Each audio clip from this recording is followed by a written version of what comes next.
కూటమి ప్రభుత్వంపై మాజీ మంత్రి అంబటి రాంబాబు ఫైర్ అయ్యారు. కాపులకు జరుగుతున్న అన్యాయంపై డిప్యూటీ సీఎం పవన్ నోరు విప్పాలని డిమాండ్ చేశారు.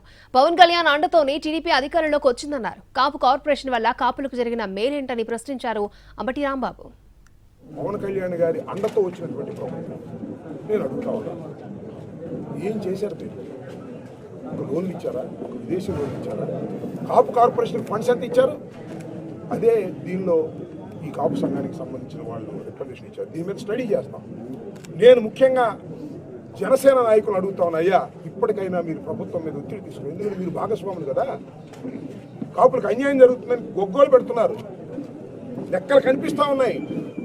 కాపులకు సంబంధించినటువంటి కార్పొరేషన్లో నిధులే కేటాయించుకోకుండా కాపులకు అన్యాయం చేసినటువంటి కూటమి ప్రభుత్వాన్ని నిలదీయవలసినటువంటి బాధ్యత జనసేనకు లేదని అడుగుతాం. ఎందుకంటే జనసేన అంటే కాపులు ఎగబడేసి ఓట్లు వేశారు. జనసేనకి వేయటం కాదు, సాక్షాత్తు చంద్రబాబు నాయుడు కూడా వేశారు. వేసే చంద్రబాబు నాయుడు అధికారంలోకి తీసుకురావడానికి బలిజలే కారణం అనేటువంటి పరిస్థితి వాళ్ళ రాష్ట్రంలో ఏర్పడి ఉన్నది. కాబట్టి బలిజలకు ఏం న్యాయం చేశారు అనే దాని మీద పవన్ కళ్యాణ్ గారు నోరు ఎత్తవలసినటువంటి అవసరం ఉంది. నోరు ఎత్తకపోతే కాపు ద్రోహం చేసిన వాళ్ళు అవుతారు.